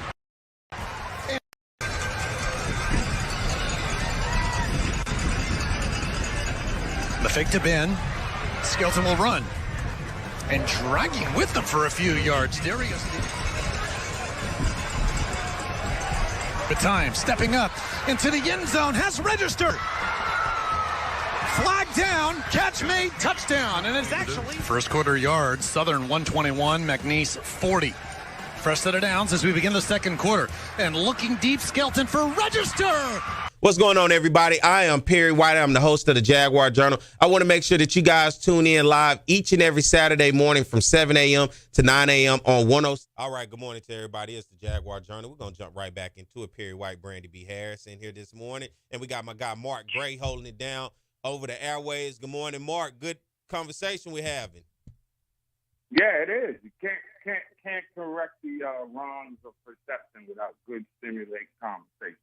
And it's a harsh reality to America for a lot of citizens that support, the American ideology of tradition of yesteryears that typically have a hard time of accepting of what we are today as America. And Brandi, you want to jump in on this? Well, I was going to say not even what we are today, what we always have been, just wasn't acknowledged in some of those, I'm going to use the air quotes, legitimate authority. So let me ask you this, Mark, because you mentioned earlier about how a lot of times the lore, the legend of some of those Negro League players were kind of left to, storytelling amongst the community, right? Like amongst the folks. So now for those stats to be in the books, I know a lot of people don't like to talk about legitimacy, but tell me, what does that mean as far as like long term in a historical perspective? Why is that so important that it has been acknowledged and it's on the books? It's important, just like you said, because it's been acknowledged and it's on the books. And as we know, numbers don't lie. This was a 4-year, well-researched, historical, I guess you would call them historical findings. And they're proven. You know what I'm saying? It's like they're analytically proven. So people have a lot of difficulty. That's why I use the last election as an example of how certain people in our society want to deny what really has happened and that there is a different truth than the one that they've been pushing out there, which we all know are lies. In many respects, when I hear conservative candidates start talking about, being woke, that's what we're talking about here. We don't want you to understand how great your people are, so therefore we can condition you to believe that you're inferior, and therefore you won't go after life as aggressively as you can because you don't have any confidence. And I think that this is the moment that gives a community and a race of people confidence and pride, where you got another side. If you know anything about historically how slaves were treated, you used to break the slave by beating them down. And we've kind of, as a community of Black Americans, have taken a sociological beat down because of the tyranny and the after effects of Jim Crow. And this is one of those opportunities where everybody gets to wake up and see that even when things weren't equal, you had Black people that were extremely talented. And the last thing that, people want to do is give the African-American Black community any reason to have confidence about itself. And that's why you start looking at all the layers of legislations that are taking stuff and repealing things.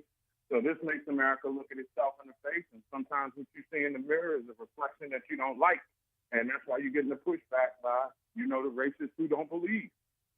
Mark, let me ask you this. For people, because the Negro League was a long time ago, and you have a generation of myself and some even younger than myself who may not have that connection. But how important was that, the Negro League, and exciting, and the impact that it had on communities, traveling from city to city, place to place, putting on these shows and these professional games for a community who could not otherwise get a chance to see it in the white community, but brought it to their own community, in the Black community, and put on these big crowds, big events for people to watch great baseball with some of these great names that go along with it?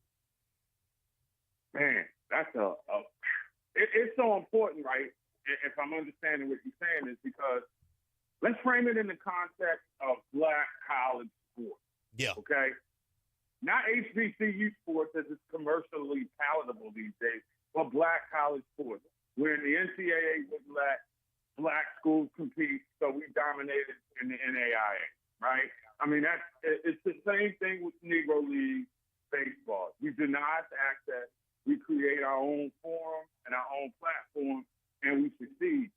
And the problem is, and see, that's the issue that we got to have with trying to get this digital-based generation of young people to get off of Google, or if you're going to Google, start researching your history and start pulling out facts that are substantiated by statistics, right?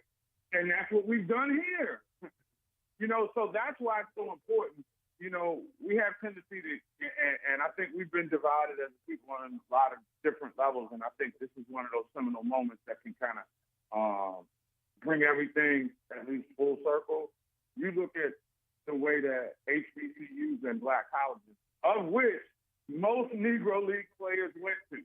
It's unbelievable thing. I mean, so many of the early black players were HBCU grads.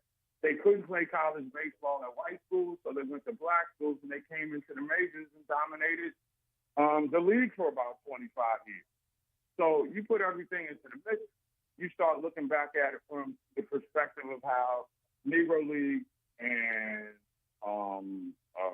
HBCUs kind of lifted our community. I mean, case in point, I tell everybody this. Everybody knows about Josh Gibson. Everybody knows about the Homestead Grays. People don't know that the Homestead Grays actually played in D.C.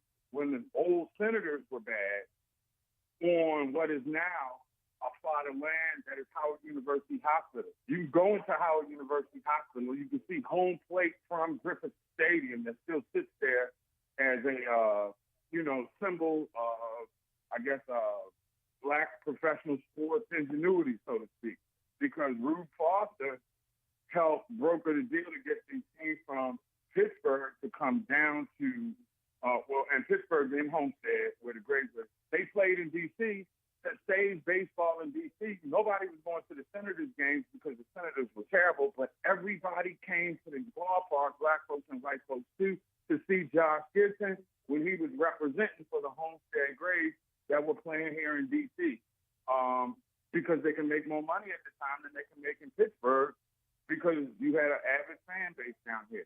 These are stories that aren't told. And you start looking at the way that guys like Bruce Foster put a league in place that shows us how to create not only a business or a company, but a freaking enterprise. It's an amazing historic story that has so many layers to it, many of which are away from the field that you never have heard of, but now with the statistical validity of, the research that they got, it just brings credibility to the whole, and it was really bigger than the baseball thing, y'all. It was a phenomenon, and I'm just glad those guys, like I said, who made incredible sacrifices are getting recognized. And let's be mindful, it was Black American baseball that was exported overseas. So a lot of the reason that you see in the Dominican players have, or other Caribbean players, is because of the barnstorming that Negro League teams did to, share the game around the world. And it's funny that during the off season when he played for the Yankees, why was Babe Ruth one of those guys that was hanging out with the brothers? And Babe was born in Baltimore, and there's a whole lot of urban legend that he's his brother too. But the bottom line is he was out there barnstorming with those guys, exporting the game across the world, and look at the impact that it's had on. There are a lot of innovative things that are going on right now that are byproducts of the Negro League, both in the way that it was played and the way that the game is run. And folks just got to recognize that, Don't treat Major League Baseball or Negro League Baseball like they did to folks in talk. You know what I'm saying? Mm-hmm. So I'm just agreeing with what you're saying. And the minute you mentioned Babe Ruth and the fact that when he could, he was over there hanging with the black baseball players as well. And there's a lot of information out there about him as well. So I just think that this is amazing. What do you think that this is going to do for the game moving forward, and impact that this could have on MLB fans and getting more black people to the MLB stadiums? I remember maybe in 2022, Mookie Betts over there, he plays for the Dodgers, right, in L.A., he was complaining that there's not enough black people in the stadiums. So what could this do to hopefully for the future of the game, I guess? I hope that it stimulates more interest at the urban level, you know what I'm saying? But baseball got to make a commitment itself to, and to be honest with you, the commissioner of baseball seems like he's down. Rob Manfred, he seems like he's down and committed to diversifying and making a commitment to bring more black people to the ballpark and get more black people to participate. But he's the commissioner, and it has to start with the owners. The owners have got to reach into their communities and say, okay, build a field. Just a field, you know what I'm saying? If everybody in the MLB market built an urban field, one urban field in town, maybe help the team or make the community run a team, you get more people into it. I mean, baseball was my game when I was growing up, but now you don't have as many little leagues. You got to be a lot of travel squads and all stuff like that. And they got to be a little bit more committed to bringing more black American players into the game. I cover the Orioles and the Nationals both for MLBpro.com. And it's funny. Despite winning 102 games last year, the Orioles were something like 24th or 25th in attendance. And I'm of the opinion that when you only got one black player on the team, black American player that is, that it keeps the fans from having somebody they can reach out and touch. Like, all right, let's use Zion Williamson as an example in New Orleans. You know what I'm saying? You see a black face, more black people in the stands, they want to go out and see him. When you go to in Baltimore, and everybody, the Orioles got one black player, black American player, Cedric Mullins, and the town is 80% black. You wonder why you're not getting another 7,000 or 8,000 people in the stands? It's because the fans like me who grew up and saw Eddie Murray, who saw Ken Singleton, who saw Frank Robinson. We don't have anybody we can reach out to. And so Mark, we got to create. And Mark, for me, growing up, it was Ken Griffey Jr. You know, growing up, Ken Griffey Jr. was the phenomenon for me. He had the shoes. He was, yeah. Yeah. And Mookie is the only one we got. Yeah. Mookie is the only one. And Mookie does move needles. Okay, let's be clear. He is that dude as far as black American baseball fans are concerned right now. But we should feel that same way about Michael Harris with the Braves. You know what I'm saying? And it's just not happening like that from a marketing standpoint. And I've always thought that baseball's done a bad job of marketing superstars, and they've done an even worse job of marketing its black superstars. And see, the trickle down, which I don't understand, is we buy baseball hats, we buy jerseys, you know, we'll buy shoes. People turning their back on a significant revenue base, and all you guys look at is the way that we buy baseball hats. I mean, we that's our thing. And you don't have anybody, you know, when you don't have anybody else at the ballpark that's wearing your hat, you're inclined to stay home and just watch the game. And I think baseball got to be really more committed.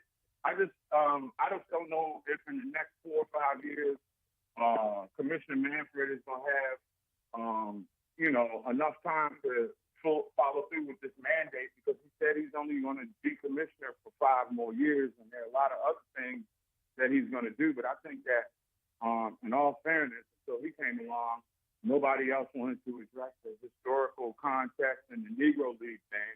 And now I think that the next visionary person has to find a way to increase the amount of participation in baseball in urban communities, because that's a trickle down that's going to lead to more ticket sales. And I got to give the Orioles credit. They hired a brother from MGM, Kerry Watson, who first thing he did with the Orioles was they adopted an inner city school, Harlem Park. If every team around the league did something like that, you have a growth. I saw the light in those kids' eyes. I put it on IG. Kids need to be exposed at an early age. And if you can expose the game of baseball from a fan standpoint to kids at an early age, they'll come out. You know what I'm saying? And it's just like down the way where you're at.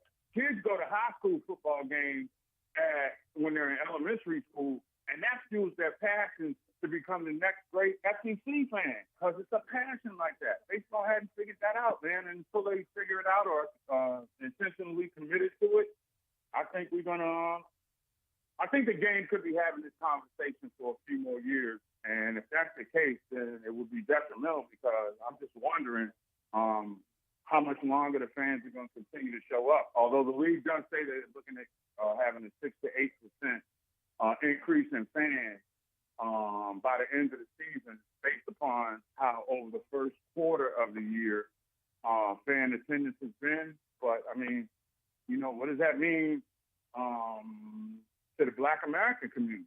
You know, because if you keep fueling us with the Caribbean and Latin players who can ball, you just don't have that. And now the Asian thing is going to jump off, too. Let's be clear. People looked at the money that the Dodgers were making and spending $700 million on signing.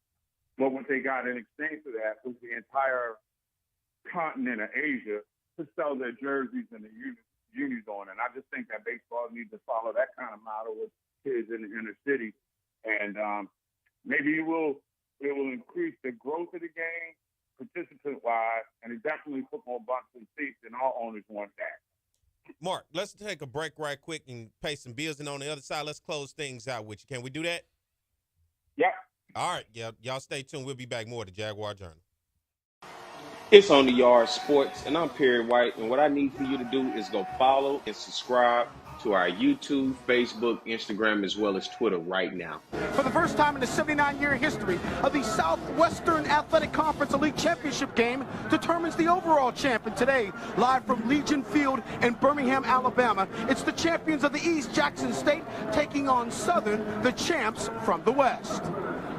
Hello, everybody. George Johnson along with Charles Mann. And I got to tell you, a great poet once said this is the way it's supposed to be. And it is. Number 11 Southern taking on number 15 Jackson State. Both programs have won 3 SWAC titles over the decade. So it's only fitting in the first SWAC championship game we determine the program of the decade. We've got a lot of offense out on the field. And yet this guy right here, he's going to tell you this game's all about D. It's always all about D, George. You know that. It's always all about D. An all-pro defensive end is going to tell you that. When you think about Jackson State, this is a team that is very potent offensively, but defensively they've led the SWAC throughout most of the year, and they've got the best player in defense in the SWAC, and that's Tommy Head. Tommy Head. Get used to saying that name. You'll say it all day. He'll be all over the field. He's always around the football. He's the leading tackler on this team. He also has 5.5 sacks. At one point this year, Southern led the nation in scoring defense. Then they ran into Florida A&M. They've got a lot of guys out there that can get it done, but at the top of the list is DeMarcus Miller. DeMarcus Miller, the linebacker coach, Terrence Graves, told me there's one word to describe this kid, and that is relentless. He's only 5'10", 285 pounds. He makes a lot of plays, though. Relentless, appropriate word for our third member of the broadcast team, and that's Joe Clare, who's standing by down on the sideline. Joe? Yes, indeed. I'm down here on the field capturing all the pageantry and revelry that is black college football. Birmingham, Alabama is a lovely city. This is the inaugural SWAC championship in their city, so they came out to have a good time. I will be covering the bands, the cheerleaders, shout-outs, all of that kind of stuff. Back to you guys up top. All right, thank you very much, Joe. You know, earlier this year, Southern beat Jackson State, the 4th straight win over the Tigers. But what's most impressive about Southern, they haven't lost a conference game in 25 outings. They put it on the line against Jackson State. We look at the starting lineups brought to you by Western Union Money Transfer, the fastest way to send money worldwide. You saw the backs. Here's your offensive line. Damon Nivens is a first-team All-SWAC member.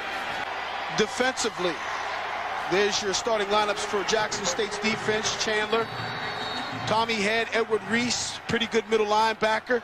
Rashard Anderson is a professional prospect, and they say he will be in the NFL next year. It is your starting lineup, brought to you by Western Union. Mark Washington is your quarterback. Destry Wright, the all-time leading rusher in school history, is the tailback. Jeremiah Todd. All right, it is the Jaguar Journal. Good morning to everybody. Perry White, Brandi B Harris here in the studio. My guy Mark Gray talking to us over the airwaves.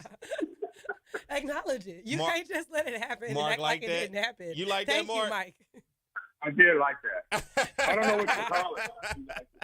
Mark, we got about 10 hey, minutes. Y'all have my man Ben McDonald on that last commercial.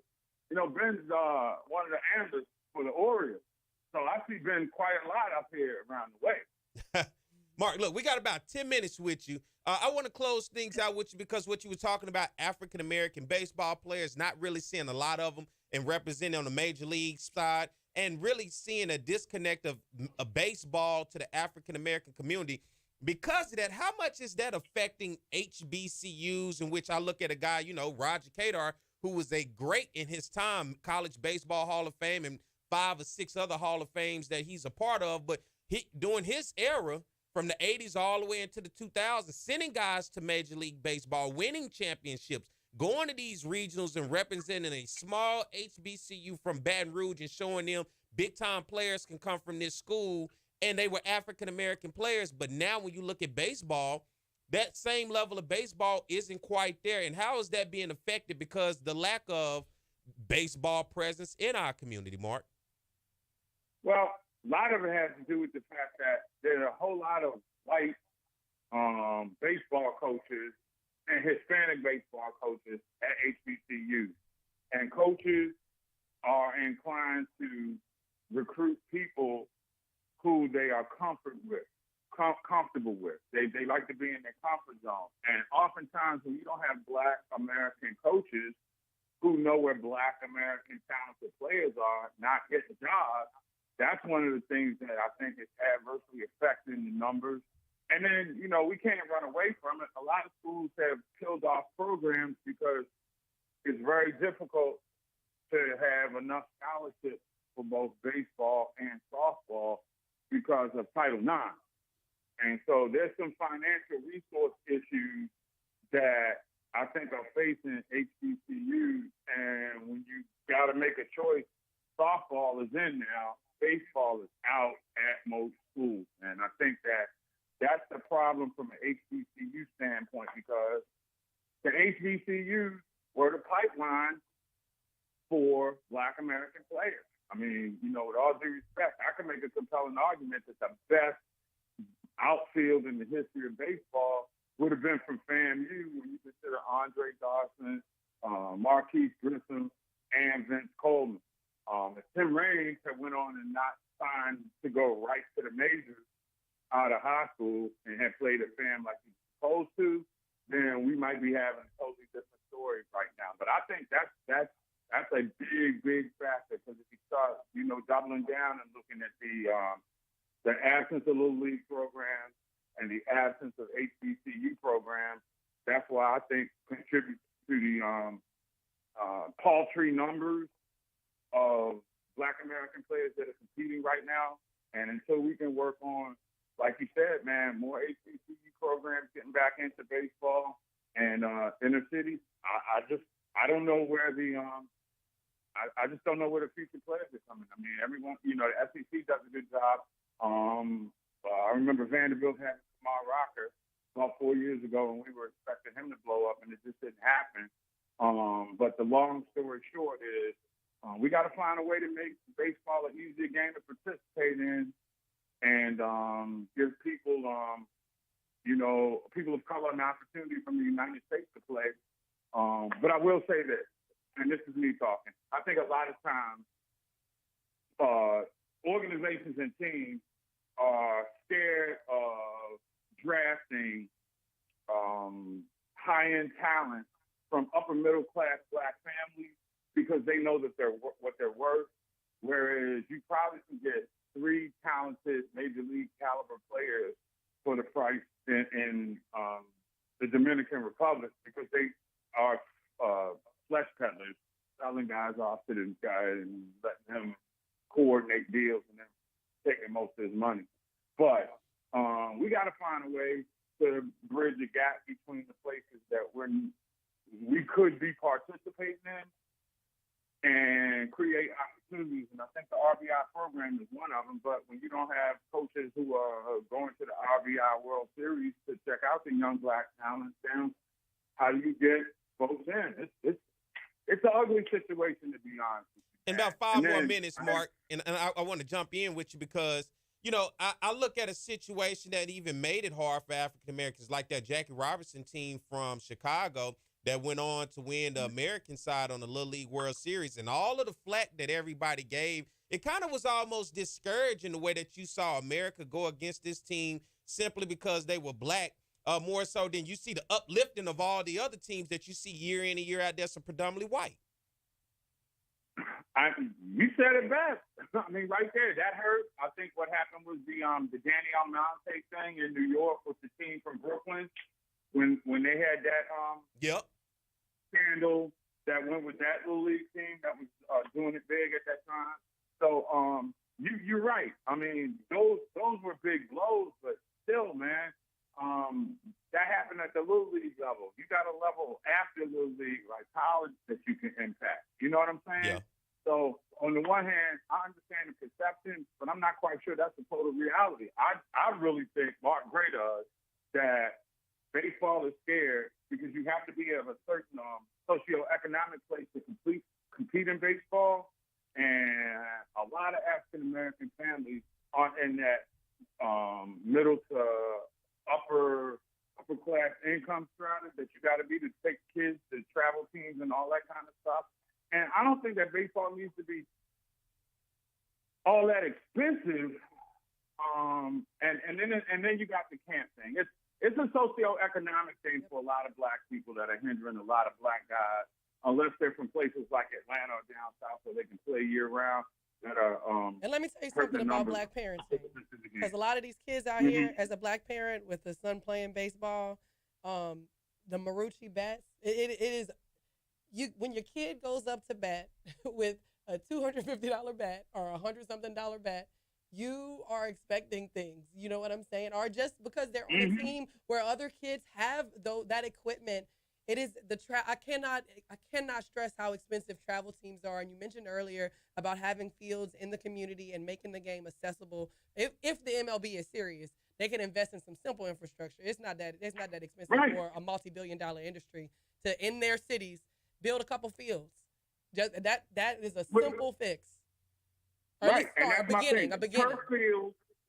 Turf fields that you can maintain easier. And you don't have to worry about all the grass planting and stuff. You just got to keep the lines out there. And I think it could work. It would change the way that you're fielding a little bit, but we always make adjustments. But to your point, you know what I'm saying, sis?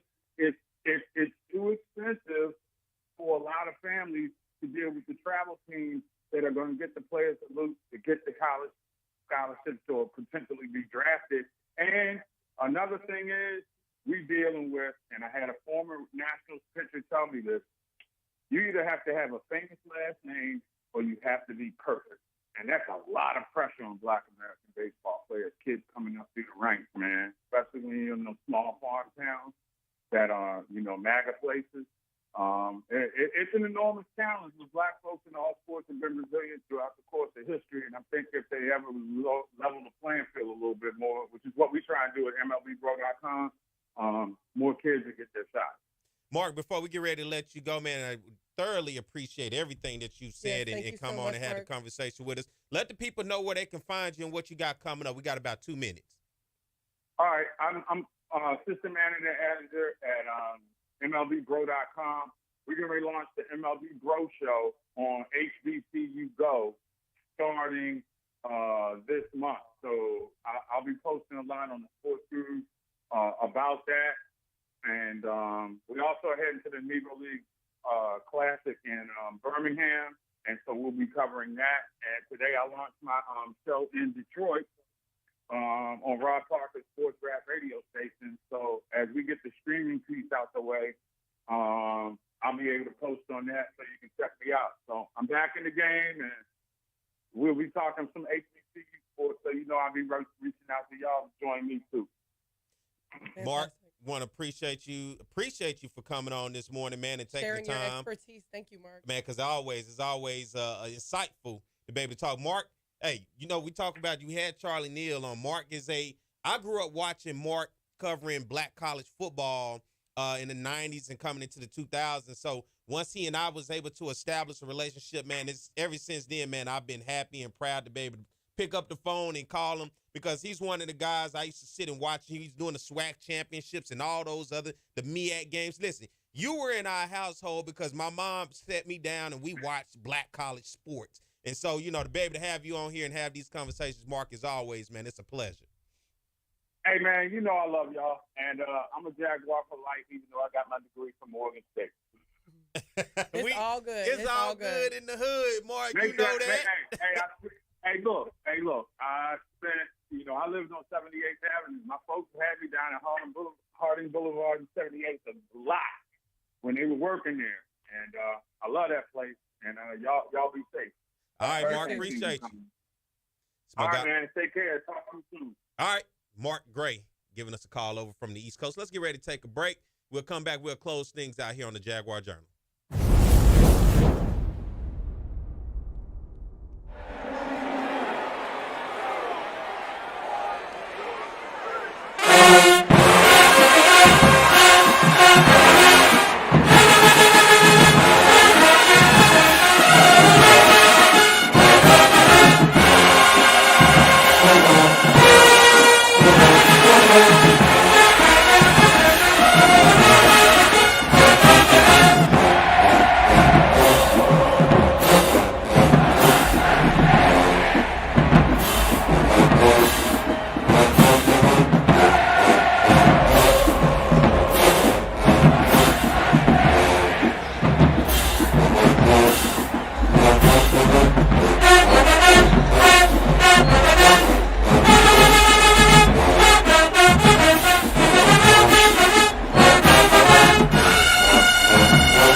watching the Southern University Human Jukebox. Click here to watch more videos.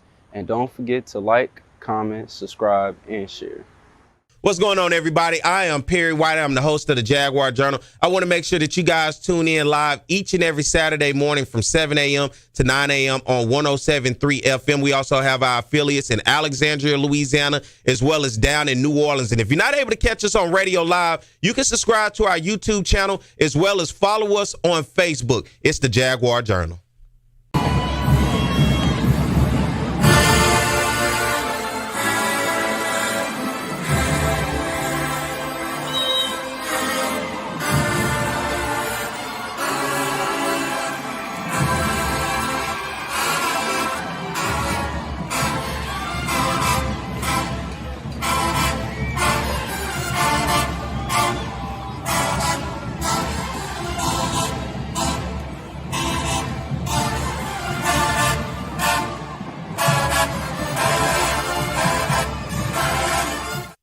We are back. It is the Jaguar Journal. Perry White, Brandi B. Harris.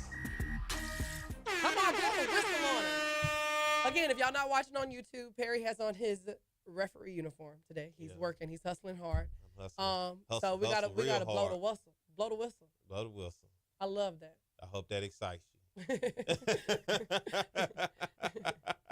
Oh man, look, we had a great show today. I want to thank Ken Walker coming on talking about yoga for men and fellas. Guess what? Let's get our mats. We're going to the yoga studio. Yeah. Them yoga pants is waiting on us, fellas. Let's get to the yoga studio. Maybe that'll get us in there to do something better. You can go in there looking for yoga pants all you want to. Start doing the moves. And let's see how that's a start. Let's see how flexible everyone is. And then it's embarrassing when yoga pants is out here and she have no problem moving and you struggling to touch your toes. But you're missing the point. You got to start somewhere to promote them to get in them. Are they going to want to get? I don't know. Yeah, you got to start somewhere. So I just can't say go to yoga and you scaring them away. There's that. You scaring them away. Don't scare them away. We just got to get them in there. In the process, I'll eventually be able to touch my toes. But right now, I just need to get them in the door. So, fellas, you listening? We're going to go to the yoga studio, right? We're going to start there. We'll get a mat. We'll get a towel. And then we'll take us some time to get loose and all that other stuff, right? But we just need to get in there, right? Just get in there. Don't scare them away, Brandi. But it's good. Urban Bros. Shout out to the good fellas of Urban Bros. If y'all don't know about them, you can find them at the Baton Rouge Farmers Market downtown each and every weekend. They have, a juicing business, lots of natural products. I tried their sea moss, which was really, really good. It had like cinnamon flavor with it, so it wasn't just like the nasty sea moss. I took it every morning to make you feel great. I've had some of the different juices. They're fantastic. They're going to be there helping to promote holistic wellness for the fellas. That's right. How long we have, Mike? About 3 minutes. I want to thank my man, Justin Patterson, Southern University grad, coming on, hosting a big event over in Opelousas, the great metropolis of Opelousas, Louisiana next week. The Summer Band Jam, Battle of the Bands over in Opelousas next week on June the 15th. If you missed any of that information, go back and listen to us on our YouTube and Facebook. Guess what? Go subscribe, go follow. It's free, does not cost you anything. And you can share as well for anybody who may have missed any of the information. And my man Mark Gray calling over from D.C. over on the East Coast, man, giving us some information. We're talking the Negro League stats being incorporated into MLB stats and how they bringing it together. And then just having that conversation about the African-American community and where we sit in the game of baseball. And today we know where we sit in football and basketball, right? But the game of baseball, and Brandi and I were talking about it off the air as well, just it is expensive. And it's a new day and age when you look at the game compared to what it was, as I was explaining to her when I was growing up. You know, things are different, and now you add in that factor of travel ball. It is a lot more expensive than what you're talking about, the same thing as travel ball like AAU basketball, which is very simple, very easy. Just get you a pair of shoes, and that's pretty much it, right? Somebody going to have a ball, and jerseys aren't hard to come across, but a glove, cleats, bats, all of that stuff can become very pricey. And because of that expense, sometimes in our community, it shies people away. Plus, not only that, that's just to get you started. Now, you're talking about we got to go to a tournament in Florida. We got to go to a tournament in Missouri or Tennessee. Financial accessibility, geographical accessibility. That's important to make sure that we're not excluding. If you want to be inclusive, that's what it's going to require. That is what it's going to require. And guess what? We need to require you guys to go hit that subscribe button on our YouTube channel. It is free. Go hit that follow button on our Facebook channel. You just type in the Jaguar Journal, and that is simply it. So good to have you guys here with us this morning as we get our Saturdays rocking and rolling. It's the summer. Them kids out of school. They got a lot of energy. You make sure that you get that energy out of them. You feed them now. They grow. They grow tremendously during the summer. Yeah. It's like, where was this stomach at during the school year? Really? Now you got a new stomach, and now you're hungry. I'm hungry, Daddy. That sound familiar? Yeah, that's him. I'm hungry. So he eat a lot of meals, but you got to keep them active, keep them going. It ain't their fault they got a lot of energy, right? That's right. All right, Brandi, what you got going on this week? Nothing. We're getting ready to enjoy the first June weekend, first full weekend of June here in South Louisiana. I'm very excited. All right, same here, man. And listen, I hope you guys have enjoyed today's show. Hit the subscribe button, hit the follow button, the Jaguar Journal, and be sure to share. Tell a friend to do the same thing. And I hope you guys have a great week. Mike, I appreciate you for everything that you do holding it down behind the board. And I hope you guys have a great week and enjoy yourselves and be safe. And we'll be back next week at the same time in the same place. Because always, it's the Jaguar Journal.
What's going on, everybody? I am Perry White. I'm the host of the Jaguar Journal. I want to make sure that you guys tune in live each and every Saturday morning from 7 a.m. to 9 a.m. on 107.3 FM. We also have our affiliates in Alexandria, Louisiana, as well as down in New Orleans. And if you're not able to catch us on radio live, you can subscribe to our YouTube channel as well as follow us on Facebook. It's the Jaguar.